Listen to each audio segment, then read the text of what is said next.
Israel எப்படி Iran மேல வந்துட்டு கடுமையான ஒரு தாக்குதல் நடத்தி பொதுமக்கள்னு பாராம கொண்டு குவிக்குதோ அப்படியெல்லாம் எந்த விதமான தாக்குதலையும் ஈரான் இஸ்ரேலின் மீது இதுவரை தொடுக்கவில்லை. உங்களுடைய அந்த பெரிய பெரிய இஸ்ரேலுடைய பெரிய அந்த தகவல் தொடர்பு கோபுரங்கள், அப்புறம் இந்த அயன் டாம் ஆய்ப்பு எல்லாம் சொல்லுவாங்கல்ல, அதன் மேலதான் போட்ட குண்டுல வந்துட்டு செத்தவங்க தான். மற்றபடி எந்த ஒரு நகர மையங்களையும் குறிவச்சு அதை அழிக்கல. இப்பதான் முதல் முறையே கத்துறான். இவ்வளவு தூரம் வந்துட்டு போட்டு அடின்னு அடிச்சு நொறுக்கிட்டு அத்தோட மட்டும் நிறுத்திக்கல ஈரான். அமெரிக்கா அவனுடைய பேஸ் யார் யாருக்கெல்லாம் கொடுத்துருக்காங்களோ, எந்தெந்த கண்ட்ரி எல்லாம் கொடுத்துருக்காங்களோ அந்த பேசஸை மட்டும் இல்ல, நேற்று இன்னொன்னு சொல்லிட்டான், அந்த பேஸ் எல்லாம் நாங்க அழிப்போம். அமெரிக்கா அவனுடைய தளங்கள் அனைத்தையும் நாங்க அழிச்சிருவோம். அது எந்த நாட்டோட இருந்ததுனாலும் சரி. அது கூட அமெரிக்கன் அபிஷியல்ஸ் எங்க தங்கி இருக்கிறாங்க, ஏன்னா அவங்களுடைய தூதரங்கள்லாம் விட்டு காலி பண்ணிட்டாங்க. விட்டுட்டு எந்த ஹோட்டல்ல தங்கி இருந்தாலும் அமெரிக்காவோட அபிஷியல்ஸ், அதுவும் லெஜிட்டிமேட் மிலிட்டரி டார்கெட், அதை நாங்க அடிப்போம்ட்டான். எல்லா விதமான இலக்குகளும் அழிச்சிட்டோம். அப்புறம் எங்க இருந்து தான் அவங்க வந்து ஏவுகணை எல்லாம் செலுத்துறாங்க, எங்க இருந்து தான் அந்த ட்ரோன்கள் எல்லாம் இயக்குறாங்க அப்படின்னு தெரியல. அதனால என்ன கிரவுண்ட் அஃபென்சிவ் அப்படியே, அதாவது ஈரானுக்குள் படையெடுப்பு. உடல் வலிமையை உறுதி செய்யும் சிலாஜித், கவனத்தை மேம்படுத்தும் அஸ்வகந்தா மற்றும் உயிர் சக்தியை பெருக செய்யும் சஃபேடு முஸ்லி போன்ற இமயமலையின் உணவுப் பொருட்களை கொண்டு வந்து மிஸ்டர் பர்ஃபெக்ட் உருவாக்கப்பட்டுள்ளது. உங்கள் முழு குடும்பத்தின் ஆரோக்கியத்தை மா நேச்சுரல்ஸ் மூலம் உறுதி செய்திருங்கள். 100% இயற்கையான மூலிகை பொருட்கள் மூலம் உருவாக்கப்பட்ட மிஸ்டர் பர்ஃபெக்ட் மற்றும் மிஸ் பர்ஃபெக்ட் தலைமுறை தலைமுறையாக குடும்பங்களின் உடல் வலிமை, மன வலிமை மற்றும் மகிழ்ச்சியை பெருக செய்கிறது. உங்கள் மகிழ்ச்சியான பயணத்தை துவங்க www.manaturals.com என்ற இணையதளத்தை பார்வையிடவும் அல்லது வாட்ஸ்அப் எண்ணிலும் தொடர்பு கொள்ளலாம்.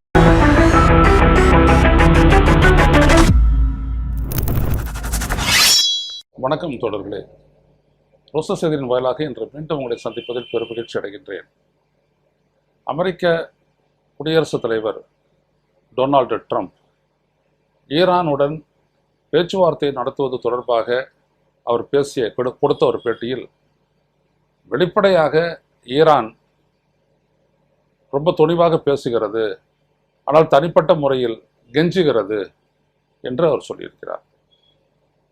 ஒரு நாட்டினுடைய தலைவர், ஹெட் ஆஃப் த ஸ்டேட், அவர் பேசிய பேச்சு ஒவ்வொரு நாட்டாலும் ஆழமாக பார்க்கப்பட்டு உள்ளபடி அப்படி ஏதாவது நடந்ததா என்று ஆராய்வார்கள். நாமும் ஆராய்ந்தோம். நடந்தது என்னவென்றால், அவருடைய குடியரசுத் தலைவர் டொனால்டு ட்ரம்ப்னுடைய தூதராக ஸ்டீவ் விட்காஃப் அப்படின்றவர் பேசியிருக்கிறாரு. யாரோட அப்படின்னம்னா, பாகிஸ்தானுடைய ஒரு அஃபிஷியலோட.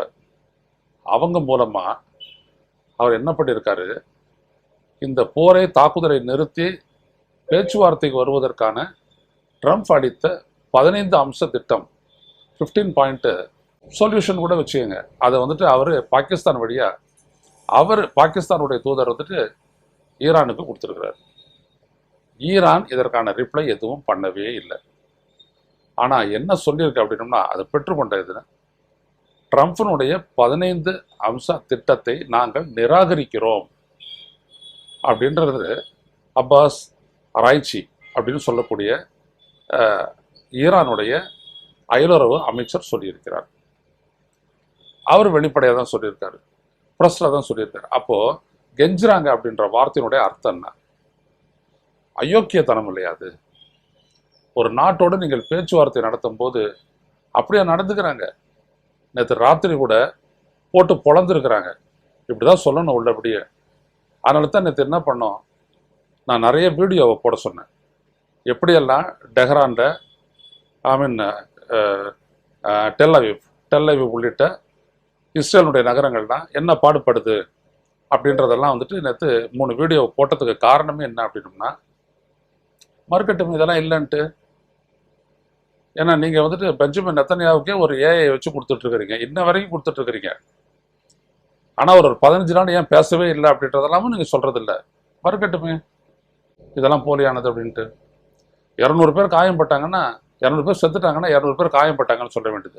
இது இஸ்ரேலுடைய வழி, புரியுதுங்களா?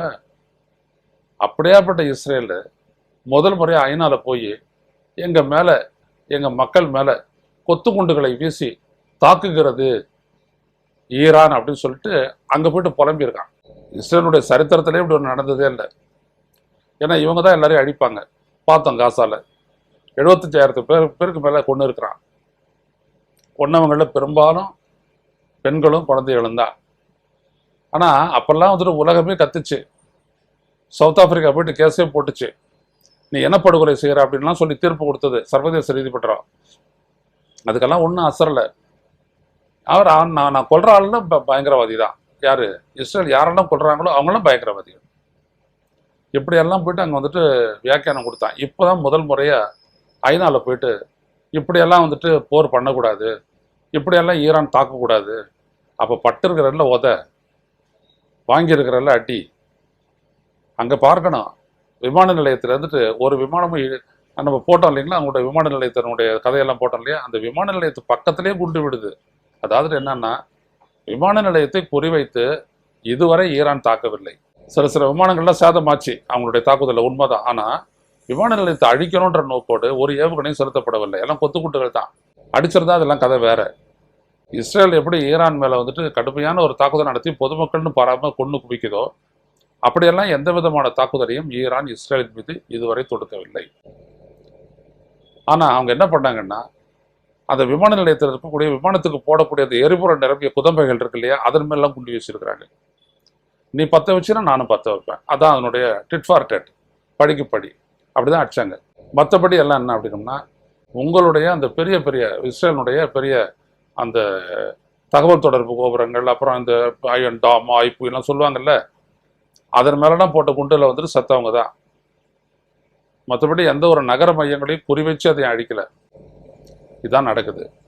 ஆனால் கத்துறான், இப்போதான் முதல் முறையாக கத்துறான். இவ்வளோ தூரம் வந்துட்டு போட்டு அடின்னு அடிச்சு நொறுக்கிட்டு அத்தோடு மட்டும் நிறுத்திக்கல ஈரான். அமெரிக்கா அவனுடைய பேஸ் யார் யாருக்கெல்லாம் கொடுத்துருக்காங்களோ, எந்தெந்த கண்ட்ரியெல்லாம் கொடுத்துருக்குறாங்களோ, அந்த பேஸஸை மட்டும் இல்லை, நேற்று இன்னொன்று சொல்லிட்டான், அந்த பேஸெல்லாம் நாங்கள் அழிப்போம். அமெரிக்கா அவனுடைய தளங்கள் அனைத்தையும் நாங்கள் அழிச்சிருவோம். அது எந்த நாட்டோட இருந்ததுனாலும் சரி. அது கூட அமெரிக்கன் அஃபீஷியல்ஸ் எங்கே தங்கியிருக்கிறாங்க, ஏன்னா அவங்களுடைய தூதரங்கள்லாம் விட்டு காலி பண்ணிட்டாங்க. விட்டுட்டு எந்த ஹோட்டலில் தங்கியிருந்தாலும் அமெரிக்காவோட அஃபிஷியல்ஸு, அதுவும் லெஜிட்டிமேட் மிலிட்டரி டார்கெட்டு, அதை நாங்கள் அடிப்போன்ட்டான். செய்தி என்னன்னா, விட்டுட்டு ஓடுங்கடா, மிடில் ஈஸ்ட்டை விட்டு எவனும் இருக்கக்கூடாது, அமெரிக்கன்ஸ் எல்லாரும் ஓடிட்டுங்க, இருந்தீங்கன்னா அடிப்போம். இதான் கடைசியாக விட்டு வச்சிருக்கு. இது கெஞ்சிருதா? நீங்கள் ஏன் போகிற நிறுத்திக்கிட்டீங்க? இப்போதைக்கு தாக்குதலை அவன் நிறுத்த சொன்னானா? ஈரான் நிறுத்த சொல்லிச்சா? அதாவது இல்லை ஏன் நிறுத்துறீங்க? ஏன்னா நீங்கள் ஒன்று போட்டீங்கன்னா 9 போடுறான், நீங்களும் ஒரு 5 மறிக்கிறீங்க, 9 சொல்கிறீங்க நீங்கள். அதெல்லாம் பார்க்குறேன். அதுக்கு தான் வந்துட்டு போட்டிருக்கான்ல, விட்டு எடுத்து விடுறான்ல, அவனும் பார்த்துக்கிட்டு தானே இருக்கிறோம் ஒரு நாடும். Yesterday what has happened to in Tel Aviv அப்படின்னு போடுறான்ல டிமோனா. ஏன்னா தாக்குதலுக்கெல்லாம் ரொம்ப தயாராக தான் இருக்கிறாங்க, இன்னமும் அடிச்சுக்கிட்டு தான் இருக்கிறாங்க. இதெல்லாம் சொல்லிட்டு பேச்சுவார்த்தை 15 நிமிஷம் திட்டம் எல்லாம் பேச ஏமாத்த பார்த்தான் ஈரான் ஏமாறவில்லை. மாற என்ன பண்ணிட்டான்னா, இதே இது 5 நாள் நாங்கள் போர் நிறுத்தம் செய்கிறோம்னு முதல்ல அறிவித்த டொனால்டு ட்ரம்ப் என்ன சொன்னார்னா, அங்கே இருக்கக்கூடிய படபலத்தை 50,000 உயர்த்த போகிறேன்னாரு. எதுக்கு உயர்த்த போற? Ground offensive. ஏன்னா எல்லா விதமான இலக்குகள்லாம் அழிச்சிட்டோம். அப்புறம் எங்கேருந்து தான் அவங்க வந்துட்டு ஏவுகணை எல்லாம் செலுத்துறாங்க, எங்கேருந்து தான் இந்த ட்ரோன்கள் எல்லாம் இயக்குறாங்க அப்படின்னு தெரியல. அதனால என்ன கிரவுண்ட் அஃபென்சிவ் அப்படியே, அதாவது ஈரானுக்குள் படையெடுப்பு, அதான் ட்ரம்ப்னுடைய திட்டம். அப்போ இது வந்துட்டு அவங்களுக்கு தெரியாதா? இங்கே உக்காந்துட்டு இருக்கிற நமக்கு தெரியுது அப்படின்னம்னா ஈரானுக்கு தெரியாதா மாமா எதுக்கு வராரு அப்படின்ட்டு? வா, இப்போதான் வந்துட்டு ஈரான் ரெவல்யூஷனரி கார்ட்ஸ் கமாண்ட் அவனுக்கு இப்போதான் வேலை இருக்குது. ஏன்னா பெரும்படையை வச்சுட்டு இருக்கிறான். நீங்கள் உள்ளே போங்க, வியட்நாமை விட மோசமாக உதவாங்குவீங்க. அதான் நடக்க போகுது. ஸோ நீங்கள் என்ன பண்ணுறீங்கன்னு தெரியும். அதனால் ஈரானுக்கு எஞ்சினாங்க அப்படிலாம் சொல்லிட்டு ஒரு பப்ளிக் ஸ்டண்ட் அடிக்கிறாரு, ஒரு லூசு மாதிரி பேசுகிறாரு அமெரிக்காவோட பிரசிடென்ட். வேறு வழியில் இப்படி தான் சொல்லி ஆகணும். எத்தனை பேர் நீங்கள் நாடுறீங்க? ஈரானை நாடுச்சு, நீங்கள் தான் நாடுறீங்க. ஈரான்னு சொன்னால் ஒரே ஒரு விஷயத்த சொன்னால், இந்த ஹார்மஸ் நீரிணை, இந்த ஸ்ட்ரைட், இது வழியாக கப்பல்கள் போகணுன்னா அது எங்களுடைய ஓமனுடைய எங்கள் நாட்டினுடைய இறையாண்மைக்கு உட்பட்டது, எங்களுடைய டெரிட்டோரியல் சொவரன்டி அதுக்கு உட்பட்டது தான். அங்கே நாங்கள் ஒரு கப்பலுக்கு வசூலிப்போம். நவுத்திரியா வா பே பண்ண. ஆனால் அப்படி அது அமெரிக்காவுக்கு வழி கிடையாது. சொல்லிட்டு அந்த ஃப்ரீ பாஸ் சிஸ்டத்தை வந்து யாருக்கெல்லாம் கொடுத்துருக்குறாங்கன்னா, பாகிஸ்தான், இந்தியா, சைனா, ரஷ்யா, இன்னொரு நாட்டுக்கு, மொத்தம் 5 நாட்டுகள் கொடுத்துருக்குறான். அதுதான் நீங்கள் வந்துட்டு ஹெட்லைன்ஸு செய்தியை. ஸோ நமக்கு பிரச்சனை இல்லை. நம்ம ஆள் இன்னைக்கு சீஃப் மினிஸ்டர்கிட்ட எல்லாம் பேசியிருப்பார் மோடி. இவர் அடுத்த தமாஷு, இவர் ட்ரம்ப்புக்கு அடுத்தபடி இவர் தான் அடுத்த தமாஷு, ஜோக்கர். இந்த ஜோக்கர் எல்லார்ட்டையும் பேசுகிற நம்ம ஒரு பெரிய கிரைசிஸ் எதிர்கொண்டு இருக்கிறோம். எதுக்கு? விலையேற்றுறதுக்கு. இன்னைக்கு பாருங்களேன் இந்த இவர் என்ன பண்ணியிருக்காரு அப்படின்ட்டு.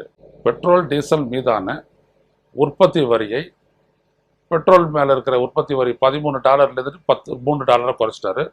டீசல் மீதான உற்பத்தி வரி முழுமையாக நீக்கிட்டாரு. நீக்கிட்டீங்கல்ல, அப்போ நம்ம பெட்ரோல் டீசல் போடுறவங்களுக்கு வந்துட்டு விலை குறையணும்ல, குறையாது, அது குறையாது. அப்போ யார் பெனிஃபிஷியரி? ஆயில் கம்பெனிங்க. அதே விலைக்கு விற்குது. ஆனால் ஒரு லிட்டருக்கு, நல்லா கவனிங்க, ஒரு லிட்டருக்கு ₹10 மேலே விலை குறைப்பு, வரி குறைப்பு. அந்த பலன் வந்துட்டு மக்களுக்கு கிடைச்சிடக்கூடாது. எவ்வளவு நல்லவன் பாருங்க மோடி. அப்படியே இவர் தான் சட்டை, வேட்டி, துண்டு எல்லாம் போட்டு வன்காம் அப்படின்னு இங்கே வந்துட்டு சொல்றவர். திருடன், கல்வர்கள், பக்கா கல்வர்கள். என்ன எதுக்காக இவ்வளோ காலம்? அப்போ இந்த அளவுக்கு உங்கள்கிட்ட வந்துட்டு ப்ரைஸ் லிவரேஜ், இந்த அளவுக்கு விலையை குறைக்கக்கூடிய அளவுக்கு கவர்மெண்ட் ஆஃப் இந்தியா இருக்குல்ல, இருக்குதானே? அப்போ எதுக்கு இவ்வளோ நாள் இவ்வளோ வசூல் பண்ண? $69 வரைக்கும் குறைஞ்சிருக்குது. இதோ இன்னைக்கு போட்டிருக்கிறான் $69 வரைக்கும். அதாவது நம்மளது வெயிட்டட் ஆவரேஜ், பல்வேறு நாடுகள்லேருந்து வாங்குறோம். ஒவ்வொரு நாட்டில் இருக்கக்கூடிய ப்ரைஸினுடைய ஆவரேஜ் வந்துட்டு $69 அப்படின்னு இந்தியாவினுடைய மினிஸ்ட்ரி சொல்லுது, ஆயில் மினிஸ்ட்ரி சொல்லுது. ஸோ இன்னைக்கு வந்துருக்குது, அதனுடைய விஷயத்த சொல்கிறேன். அப்புறம் விலை குறைஞ்சிருக்குது. ஆனால் $110 என்ன விலை விற்றானோ அதே விலை தான் இன்னைக்கு பெட்ரோல் விற்குது. அது இல்லாத இவன் ஏற்றின அந்த டாரிஃப் எல்லா அந்த வரி எல்லாம் அப்படியே இருக்குது. அந்த வரியின் மீது போடப்பட்ட அந்த ஸ்பெஷல் டியூட்டி அதெல்லாம் கூட நீக்கியாச்சு. இவ்வளவு நீக்கிட்டதுக்கு பிற்பாடும் 10 பைசா பெனிஃபிட் மக்களுக்கு கிடையாது.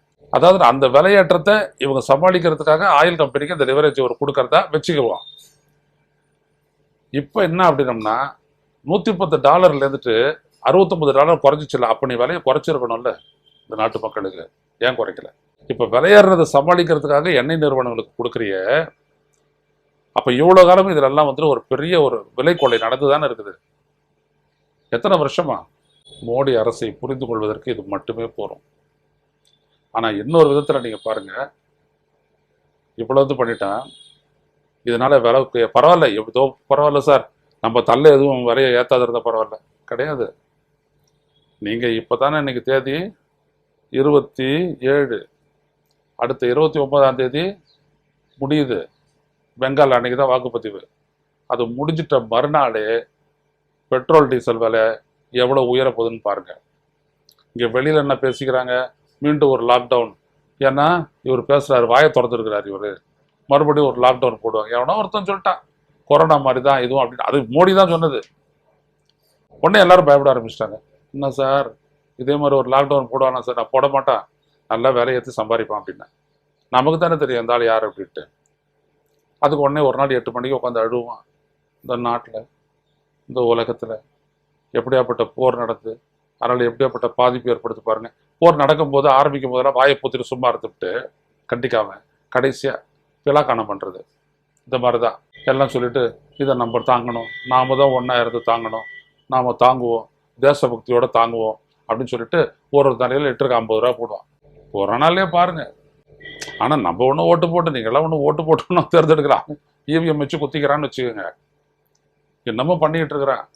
நான் மீண்டும் மீண்டும் சொல்கிறேன் மக்களே, அந்த இவிஎம்மை ஒழிச்சிட்டோம் அப்படின்னோம்னா இந்த நாட்டை நம்மளுக்கு பெரிய ரிலீஃப் கிடைக்கும். இந்த திருடன்களை அகற்றாமல், அதுவும் டபுள் என்ஜின் திருடன்கள். ஒருத்தன் வந்துட்டு முன் வீட்டு வழியாக கொள்ளையடிப்பான், இன்னொருத்தன் பின்பக்கமாக வந்து கொள்ளையடிப்பான். அதுக்கு பேர், இந்த முன் வீட்டு வழியாக கொள்ளையடிக்கிறவன் பேர் இந்திய ஒன்றிய அரசு, இந்த பின் வீட்டு வழியாக கொள்ளையடிக்கிறவன் பேர் மாநில அரசு. இங்கே அந்த அந்த அந்த இது கிடையாது. ஏன்னா நம்மளுடைய மாநில அரசு முன்னாடி வந்து கொள்ளையடிக்க முடியாது, இது பார்த்துக்கிறது சேஃபாக. ஆனால் பெட்ரோல் டீசல் விலையிலலாம் ஏற்றினா என்ன பண்ணுவீங்க நீங்கள்? காலி. இதுதான் நம்ம கிட்ட 10 நிமிஷம் நின்றுடக்கூடாது, நம்ம ஒரு வருஷம் நிம்மதியாக இருந்துடக்கூடாது. உடனே அவங்கள பாருங்கண்ணே, மோடி பேசுறதை நீங்கள் பாருங்களேன், உத்து பாருங்க, ஆழ்ந்து பாருங்க. சொல்லுவாங்கல்ல இந்த மாதிரி இந்த முக லட்சணம், அட்வர்டைஸ் சொல்லுவாங்க முக லட்சணம், இந்த லட்சணத்தை பாருங்க. அது எங்கேயாவது நேர்மை ஏதாவது தெரியுதான்னு பாருங்க. நடாய் ஒரு இவ்வளோ காட்டமாக பேசுறாரு, விமர்சிக்கிறேன், மறுபடியும் விமர்சிக்கிறேன். இன்னைக்கு நீ குறைச்சிட்டு இந்த மக்களுக்கு பெனிஃபிட் இல்லைன்னு சொல்லிட்டு ஆயில் கம்பெனிகளுக்கு ஏறுற விலையை சமாளிக்கிறதுக்காக நீ கொடுக்குறிய. அப்போ இவ்வளோ காலமும் இது அவ்வளவும் கொள்ளை லாபம் தான் அடிச்சிருக்கிற நீ. என்ன இந்த நாட்டு மக்களோட நான் வர்த்தகம் பண்றியா நீ? யாருக்காக கொள்ளையடிச்ச? எவ்வளவு காசு கொள்ளையடிச்ச? வரும் அடுத்தபடியா, அடுத்த நாள் கணக்கெல்லாம் வரும். ஸோ இப்போ அடுத்த கட்டம் இன்னொன்று வந்துருக்குது. இப்போ பாருங்க, நம்ம என்ன சொன்னோம், டாலரில் தான் வந்துட்டு பெட்ரோல் கச்சா எண்ணெய் வாங்கணும், இயற்கை எரிவாயு வாங்கணும், கொடுக்கணும், டாலரில் தான் எல்லா வர்த்தகம் நடக்கணும், பெட்ரோல் டாலர் அப்படின்லாம் சொல்லிட்டு அதை தான் வச்சுட்டு அமெரிக்கா மூச்சு பிடிச்சி நின்றுட்டு இருக்கிறான். அதை உடைக்கிறதுக்காக தான் ரஷ்யாவும் பிரேசிலும் சைனாவும் ஈரானும் எல்லாரும் முயற்சிக்கிறாங்க, சவுத் ஆப்பிரிக்காலாம் முயற்சிக்கிறாங்க, இந்தியாவும் அதில் இருக்குது பிரிக்ஸில். ஆனால் இவர் மட்டும் அந்த தொடநடிகை, நம்ம தொடநடிகை மட்டும் விஸ்வகுரு மட்டும் போயிட்டு சொல்லிடுச்சு, டாலரில் தான் நான் வாங்குவேன், நீ ஒன்றும் கவலைப்படாது அப்படின்னு. டாலரை மட்டும் நீ விட்ட 100% டாரிஃப் அப்படிலாம் சொல்லிட்டு இருந்தான். இப்போ இந்த விளையாட்டுறதுக்கு பிறகு இந்தியா என்ன சொல்லுது பாருங்களேன், நல்லா படிச்சுங்க நீங்கள். India is local payments for west Asian oil. அரபு நாடுகளிலிருந்து நாம் வாங்கக்கூடிய எண்ணெய்க்கு உள்ளூர் நாணயத்தின் மூலம் 80% பேமெண்ட்டை பண்ணுவதற்கான முயற்சிகளில் இந்தியாவினுடைய அரசு ஈடுபட்டு இருக்கிறது. இது ஃபுல்லாக வருது. இன்னைக்கு வந்துட்டு பிஸ்னஸ் இந்த இந்து பத்திரிகையில் 15வது பக்கத்தில் போடுங்க, இல்லாட்டி India is local currency payments for west Asian oil தான் வருது இல்லை, அதில் நீங்கள் படிச்சுக்கோங்க, ஃபுல்லாக நீங்கள் படிங்க. அதன் மூலம் வந்துட்டு எவ்வளோ சேவ் பண்ணலான்றது பாருங்க. காஸ்ட் கட்டிங் தான், கன்வர்ஷன் கிடையாது. ஏன்னா ஒரே நேரத்தில் பார்த்தீங்கன்னா கச்சா எண்ணெய் விலையும் உயருது, டாலருக்கு இருக்கிறான ரூபாயினுடைய மதிப்பும் குறையுது. அப்போ எவ்வளோ பெரிய லாஸ் பாருங்க. 94 தாண்டிடுச்சு இந்த மோடியினுடைய நிர்வாக திறமை, அப்படியே சங்கி நிர்வாகத்திறன் இதெல்லாம் தான் போச்சு. இப்போ இதுக்கு முயற்சிக்கிறாங்க. நான் என்ன சொல்றேன், நல்ல முடிவு இந்த கவர்மெண்ட் ஆஃப் இந்தியா. இதுல இருந்து மட்டுமாவது பின்வாங்காத இருங்க. 80% உள்ளூர் கரன்சி, புரியுதுங்களா? அதுல போட்டு வாங்குங்க, பண்ணுங்க, அவ்வளவுதான். அதுக்கப்புறம் அமெரிக்கா வந்துட்டு போர் செய்யறத நினைக்கவே மாட்டான். ஏன்னா யார் பே பண்றது? ஒன்றும் இருக்காது. ஏன் இந்த இடத்துக்கு வெஸ்ட் ஏஷியா இறங்கி வருது, அதையும் கவனிக்க, புரியுதுங்களா? ஸோ அதான் நான் சொன்னேன், இந்த போருக்கு பின்னாடி நேற்று நான் விளக்கம் கொடுக்கும்போது சொன்னேன், ஒரு புதிய பவர் ஈக்குவேஷன் உலகத்தில் எமர்ஜ் ஆக போகுது. நேற்று நான் போட்டிருந்தேன் என்னோட வீடியோக்கு, நான் போட்டிருந்த போது புதிய, அது வந்து கண்டென்ட் இல்லை, ஆனால் நான் என்னோட செய்தியை ஃபேஸ்புக்கில் போடும்போது போனேன், புதிய ஈக்குவேஷன் உருவாகுது.